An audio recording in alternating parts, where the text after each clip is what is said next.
তাদের পরিচয় জানবো। তবে প্রথমে জানতে চাইব 2024-এর ডিসেম্বরে ঠিক কি ঘটনা হয়েছিল যার প্রেক্ষিতে এই তিনজন অ্যারেস্ট। অনুপম রয়েছে সরাসরি আমার সঙ্গে। অনুপম, দেখো অতনু, এই যে হিঙ্গলগঞ্জের দুলদুলি এলাকায় একদম নদী গা ঘেঁষা বাজারে, সেখানে একটি বিখ্যাত মোবাইলের দোকান, সেখানে গভীর রাতে আগুন ধরে যায় এবং সেই যে আগুন ধরানোর ঘটনায় দোকানটি পুরো ভস্মীভূত হয়ে যায়। দোকানের প্রায় 20 লক্ষ টাকা ক্ষয়ক্ষতি হয়। দোকানের যে মালিক তরুণ মণ্ডল, তিনি কিন্তু স্থানীয় 8 জনের বিরুদ্ধে হিঙ্গলগঞ্জ থানায় অভিযোগ করে যে তারা ইচ্ছাকৃতভাবে তারা এই আগুনটি ধরিয়েছে। এরপর হিঙ্গলগঞ্জ থানার পুলিশ অভিযোগের ভিত্তিতে তদন্তে নামে এবং গতকাল এই যে এখানকারই উৎপল গায়েন, যিনি এখানকার বিজেপির বুথ সভাপতি, সেই উৎপল গায়েন সহ মোট তিনজনকে গ্রেপ্তার করেছে এবং আরো 2 জন কিন্তু এখনো অধরা। যদিও এই বিষয়ে তাদেরকে গ্রেপ্তার করে আজকে বসিরহাট মহকুমা আদালতে পাঠিয়েছে এবং আর যে 2 জন অধরা রয়েছে পুলিশের তরফ থেকে জানানো হয়েছে তাদের ভর্তি হয়েছে, তাদেরকে অবিলম্বে গ্রেপ্তার করা হবে। যদি এই বিষয় নিয়ে কিন্তু বিজেপি এবং তৃণমূলের মধ্যে একে অপরের বিরুদ্ধে কিন্তু দোষ চাপানোর চেষ্টা করছে। বিজেপি যেটা বলছে যে ইচ্ছাকৃতভাবে তৃণমূলের পায়ের থেকে মাটি সরে যাচ্ছে বলে বিজেপিকে কালিমালিপ্ত করা হচ্ছে। অন্যদিকে তৃণমূল যেটা বলছে যে বিজেপি ইচ্ছাকৃতভাবে রাজনৈতিক প্রতিহিংসা চরিতার্থ করার জন্য ইচ্ছাকৃতভাবে এইরকম দুর্ঘটনা ঘটিয়েছে, এরকম ভাবে আগুন ধরিয়েছে এবং পুলিশ নিরপেক্ষভাবে তদন্ত করে প্রায় 1 বছর পর গ্রেপ্তার করেছে। এর মধ্যে কোনো রকম রাজনৈতিক কিছু নেই। যারা অন্যায় করবে তারা দোষী, সেইসব দোষীরা শাস্তি পাবে, এমনকি কিন্তু অভিযোগ করছে তৃণমূলের পক্ষ থেকে। এটা ব্যক্তিগত হিংসা করে বিজেপি কর্মীকে অ্যারেস্ট করিনি। পুলিশ কিন্তু অনেকদিন ধরে, আজকে 1 বছর ধরে সঠিক তদন্ত করে কিন্তু তাকে কিন্তু আজকে গ্রেপ্তার করেছে। নির্লজ্জ বেহায়া বিজেপির যারা নেতৃত্ব, তারা জানে না যে একটা গরিব মানুষ ব্যবসা করে খায়, অসহায় পরিবারের ছেলে টোটাল দোকান থেকে মোবাইলগুলো নিয়ে এবং দোকানটা পুড়িয়ে দিয়ে তাদেরকে একটা সার্কাস করে দিয়েছে। চ্যালেঞ্জ করে মাইক নিয়ে আমরা প্রশাসনকে নিয়ে টোটাল ফুটেজ কপি দেখাবো, তাইলে আমরা রাজনীতি ছেড়ে দেবো। এই ধরনের নক্কারজনক কাজের সঙ্গে বিজেপির কোনো কার্যকর্তা যুক্ত থাকতেই পারে না, আর এই ধরনের কাজ বিজেপি প্রশ্রয় দেয়ও না। হিঙ্গলগঞ্জে তৃণমূলের পায়ের তলা থেকে মাটি সরে যাচ্ছে, তার জন্য এইসব অপপ্রচার কুৎসা ছড়িয়ে বেড়াচ্ছে। এই ধরনের কাজের সঙ্গে বিজেপির কোনো কার্যকর্তা যুক্ত নেই। আলিপুরদুয়ারের শঙ্কোষ চা বাগান থেকে ফাগুডুবা পর্যন্ত যাওয়ার রাস্তা দীর্ঘদিন ধরে বেহাল ছিল। এলাকার মানুষ দাবি করছিলেন যে এখানে রাস্তা দরকার। তো আলিপুরদুয়ারের কুমারগ্রামের সেই রাস্তা হলো, সেই রাস্তার উদ্বোধন করলেন সাংসদ প্রকাশচিক বারাইক। একই এলাকায় 2টি রাস্তা উদ্বোধনে 46 লক্ষ খরচ।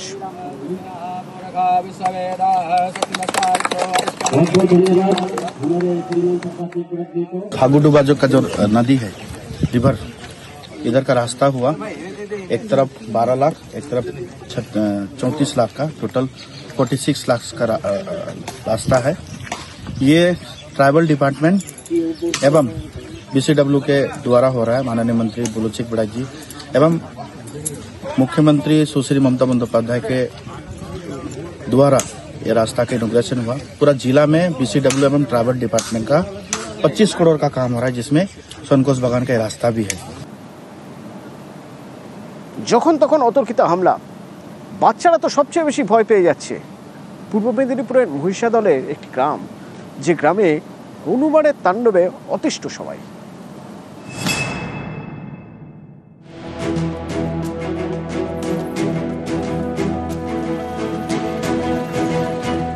দিনে দুপুরে হনুমানের দাপাদাপি,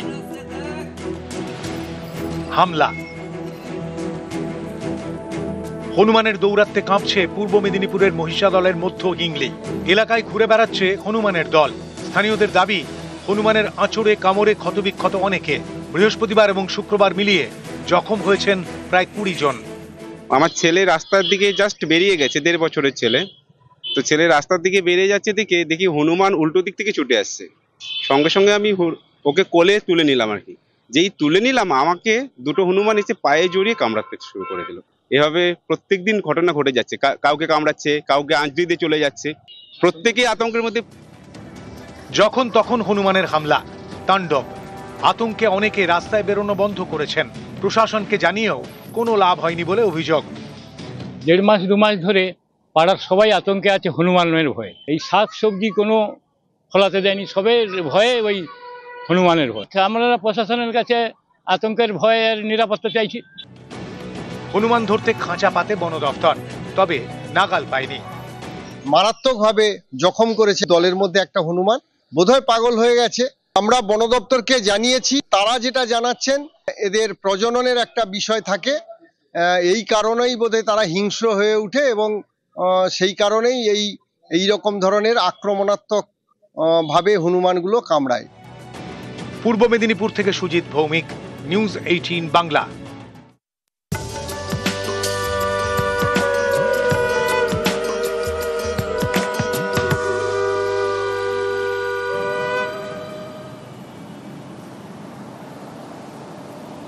কালী পুজো, যার সঙ্গে ঐতিহ্য মিশে আছে ইতিহাস। 371 বছরের পুরনো কালী পুজো দেগঙ্গার, সেই রাজা কৃষ্ণচন্দ্রের আমল থেকে আজও চলে আসছে একইভাবে।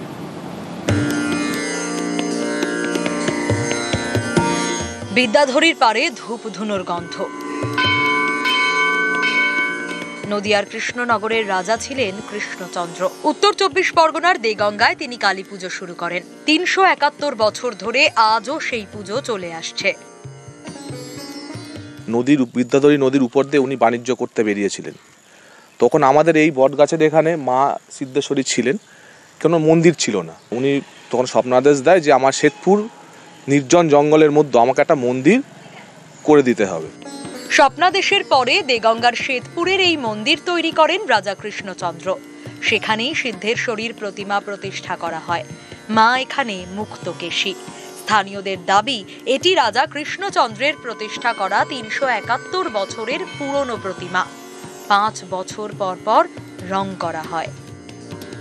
এখানে মানসিক বলি হয়, হ্যাঁ, আর মায়ের 3টে পুজো হয় এখানে, বাৎসরিক পুজো, একটা মায়ের প্রতিষ্ঠা দিবস হয়, কালী পুজো হয়, রটুন্ডি কালী পুজো হয়, সব প্রত্যেক পুজোই বলি হয়। খুব জাগ্রত মা, খালি হাতে মায়ের কাছ থেকে কেউ ফেরেনি।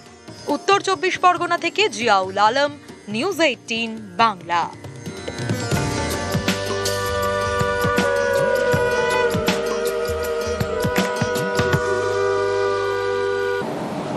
আফগানিস্তানের খবরে নজর রাখতে হবে, কারণ যুদ্ধবিরতি 48 ঘন্টার তারপরে পাকিস্তানের আবার হামলা, আকাশপথে হামলা করা হয়েছে এবং এই আকাশপথে হামলায় আফগানিস্তানের বড় সড় আঘাত।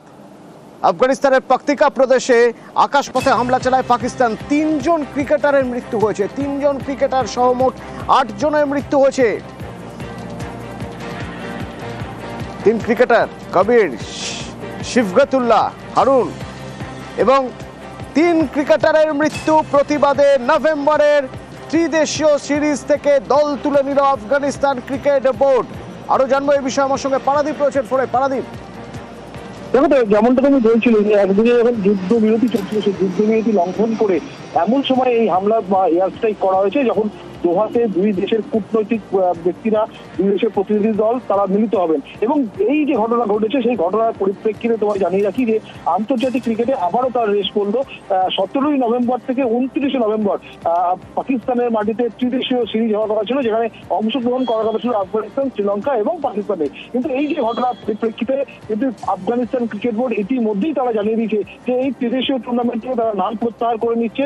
এবং শুধু তাই নয়, এই ঘটনা যে ক্রিকেটের পরিপন্থী, ক্রিকেটের জন্য একটা শোকের ছায়া নিয়ে এসেছে, সেটাও কিন্তু আফগানিস্তান ক্রিকেট বোর্ড থেকে জানানো হয়েছে। তবে এর পরেই কিন্তু আমরা যেটা দেখেছি যে পাকিস্তান ক্রিকেট বোর্ডের যিনি চেয়ারম্যান মাহসিন নাকভি, তিনি কিন্তু জানিয়ে দিয়েছেন যে বিকল্প এই আফগানিস্তান নাম প্রত্যাহার করে নিচ্ছে, তার একটা বিকল্প চিন্তা ভাবনা পাকিস্তান ক্রিকেট বোর্ড করছে এবং অদূর ভবিষ্যতে খুব তাড়াতাড়ি পিসিবি এবং আইসিসি মিলে একটা সিদ্ধান্তে আসবে যে আফগানিস্তানের পরিবর্তে কোন দেশকে তারা এই ত্রিদেশীয় টুর্নামেন্টে জায়গা দেবে বা সুযোগ করে দেবে, সেই বিষয়েও কিন্তু আমাদের নজর থাকবে। অতনু, নক্কারজনক ঘটনা, নিঃসন্দেহে নক্কারজনক ঘটনা। একটি দেশের 3 জন ক্রিকেটার মারা যাচ্ছেন, যে দেশ এই হামলা চালিয়েছে সেই দেশের সঙ্গে আর কি করেই বা খেলা যায়। আফগানিস্তানের সিদ্ধান্ত, আফগানিস্তান ক্রিকেট বোর্ড জানিয়েছে যে তারা কোনোভাবেই ত্রিদেশীয় সিরিজ খেলছে না, তাদের দল তুলে নিচ্ছে। পাকিস্তানের সঙ্গে শ্রীলঙ্কা এবং আফগানিস্তানের খেলার কথা ছিল, এবার পাকিস্তান আর শ্রীলঙ্কার সঙ্গে 3 নম্বর দল কারা হবে, পাক ক্রিকেট বোর্ড কাদেরকে তাদের এই টুর্নামেন্টে আনতে পারে সেটা সময় বলবে। তবে আফগানিস্তান ফুঁসছে। পাকতিকা প্রদেশের উরগুন জেলার কাছে যে হামলা চালানো হয়েছে তাতে 3 জন ক্রিকেটারের মৃত্যু হয়েছে। গভীরভাবে শোকাহত আফগানিস্তান ক্রিকেট বোর্ড। ক্রিকেটাররা একটি বন্ধুত্বপূর্ণ ম্যাচ খেলতে গিয়েছিলেন পাকতিকার রাজধানী শারানায় এবং সেখানেই তখন আকাশপথে হামলা, 3 ক্রিকেটারের মৃত্যু।